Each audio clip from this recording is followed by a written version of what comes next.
এই মৌসুমে ঢাকা প্রিমিয়ার লিগে পার্টেক্সের অধিনায়কত্ব করা সাব্বির রহমানকে নিয়ে জটিলতা তৈরি হয়েছে। ওদিকে পার্টেক্সের ক্রিকেটাররা পারিশ্রমিক না পাওয়ায় বিসিবিতে অভিযোগ জানিয়ে চিঠি দিয়েছেন। এসবের মধ্যেই বড় বোমা ফাটিয়েছেন পার্টেক্সের কোচ আনোয়ারুল মুস্তাকিম। তার দাবি, দলীয় সিদ্ধান্তের বাইরে গিয়ে কিছু কিছু খেলোয়াড় এমন নেতিবাচক ক্রিকেট খেলছেন যা সন্দেহজনক। অনেকেই নাকি তার কাছে সন্দেহ প্রকাশ করেছেন।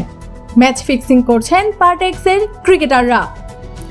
আনোয়ারুল মুস্তাকিমের অভিযোগ, আমাদের অফিসিয়ালরা ইনস্ট্রাকশন দিয়েছে একরকম, ক্রিকেটাররা খেলছে আরেক রকম।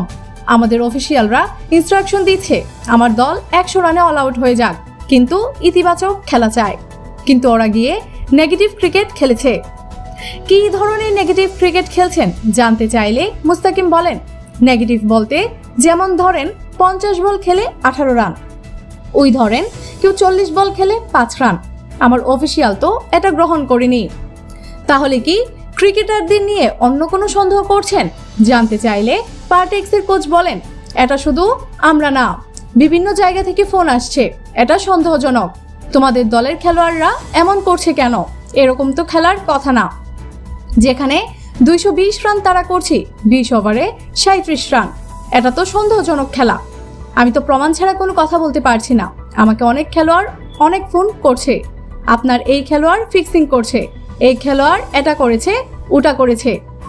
আমরা তো এই বিষয়ে অভিজ্ঞতা নেই, ফিক্সিংটা করে কিভাবে, কিন্তু এরকম নেগেটিভ খেলা কেন?